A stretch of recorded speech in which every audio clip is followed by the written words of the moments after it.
Halo semuanya, pernah nggak sih ngerasa kita tuh kayak lagi tenggelam di lautan informasi? Setiap hari ada aja data baru, fakta baru, pesan baru. Nah gimana kalau ternyata ada cara buat menaklukkan badai ini? Yuk kita cari tahu gimana caranya supaya pesan kita itu nggak cuma didengar, tapi benar-benar dipahami dan nempel di kepala. Coba lihat ini, pernah lihat slide kayak gini kan? Dinding teks yang bikin pusing duluan, mata langsung capek, dan otak kita kayaknya langsung teriak, nyerah deh, bahkan sebelum kita mulai baca. Nah, inilah yang namanya banjir informasi, dalam bentuk paling nyata. Saya yakin kita semua pernah ngalamin ini. Entah sebagai yang bikin presentasinya, pusing sendiri, atau sebagai penonton yang nahan ngantuk. Dan yang paling parah, semua kerja keras di balik informasi itu jadi sia-sia karena pesannya hilang ditelan keramaian. Jadi, ini dia intinya. Masalahnya itu bukan informasinya loh, informasinya mungkin penting banget. Masalahnya adalah cara kita menyajikannya. Seringkali rasanya tuh kayak disuruh minum dari selang pemadam kebakaran, kebanyakan. Nah, ada penjelasan ilmiah di balik ini semua. Namanya beban kognitif. Gampangnya gini, otak kita itu punya kapasitas terbatas buat memproses info baru. Kalau kita jejali dengan terlalu banyak data dalam satu waktu, otak jadi overload. Hasilnya, audiens jadi capek dan inti pesan kita nggak ada yang nyangkut. Tapi tenang, kita nggak bakal nyerah gitu aja sama banjir informasi ini. Ada dua alat ampuh yang bisa kita pinjam dari dunia komputasi, yang bisa mengubah data rumit jadi cerita yang jernih dan gampang dimengerti. Kenalin dua senjata rahasia kita, dekomposisi dan abstraksi. Gampangnya, dekomposisi itu buat memecah-mecah dan abstraksi itu buat menyaring. Dua-duanya ini, kalau digabungin, jadi duet maut buat menciptakan kejelasan. Oke, kita bedah satu persatu ya. Kita mulai dari yang pertama, dekomposisi. Coba bayangin topik kamu itu kayak raksasa yang besar dan menakutkan. Nah, dekomposisi ini adalah cara kita buat jinakin si raksasa. Maksudnya gimana? Dalam presentasi, jangan pernah maksa satu topik raksasa masuk ke dalam satu slide. Nggak akan muat. Sebaliknya, kita pecah-pecah jadi ide-ide kecil yang lebih gampang dicerna. Jadi audiens bisa ngikutin alurnya selangkah demi selangkah. Biar lebih kebayang, kita pakai contoh nyata. Topik besarnya pola makan sehat untuk remaja. Daripada bikin satu slide yang isinya seabrek, kita pecah jadi 4 slide. Satu slide bahas definisinya, satu lagi soal nutrisi, lalu contoh menu, dan terakhir soal bahaya junk food. Nah, alurnya jadi jelas dan gampang diikuti kan? Oke, dekomposisi sudah, sekarang kita lanjut ke senjata kedua kita. Kalau tadi kita fokus memecah, sekarang tugas kita dengan abstraksi adalah menyaring semua kebisingan untuk menemukan sinyal yang paling penting.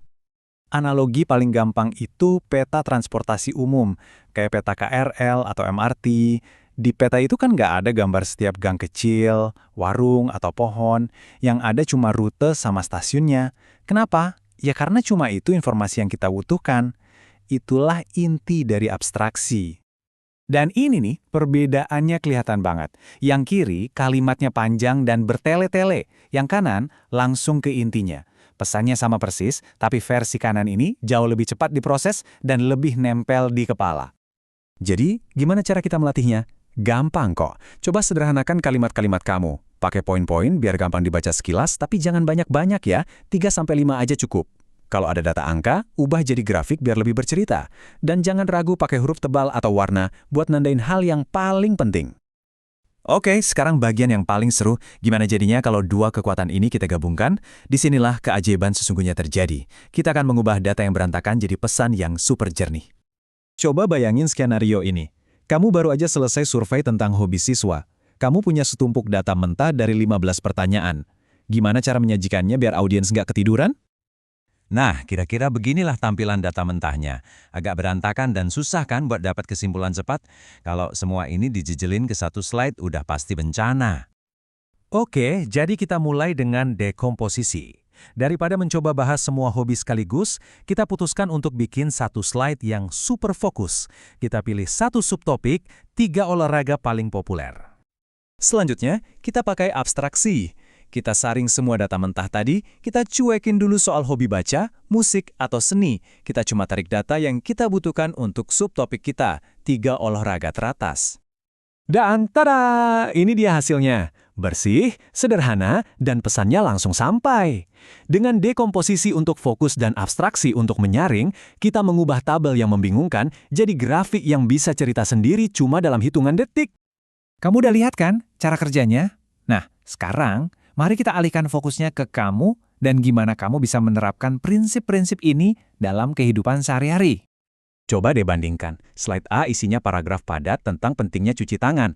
Slide B pakai gambar dan poin-poin singkat. Jelas slide B yang menang kan? Nah, itu dia contoh nyata dekomposisi, yaitu memisahkan langkah dan manfaat, dan abstraksi, yaitu poin-poin ringkas. Coba deh pikirkan tantangan kamu sendiri. Waktu kamu berhadapan sama satu bab buku pelajaran yang tebel buat ujian, gimana cara kamu bisa pakai abstraksi buat menyaring detail-detail dan menemukan ide-ide inti yang perlu kamu ingat? Nah, ini pengingat yang penting banget. Tujuan kita pakai teknik ini adalah untuk mencapai kejelasan, bukan buat memanipulasi fakta atau menyesatkan audiens. Integritas informasi itu harus nomor 1. Jadi saya mau akhiri dengan pertanyaan ini. Coba pikirkan presentasi, laporan, atau bahkan obrolan kamu berikutnya. Apa ide besar dan rumit yang bisa kamu jinakan pakai dekomposisi dan abstraksi? Silakan dicoba ya.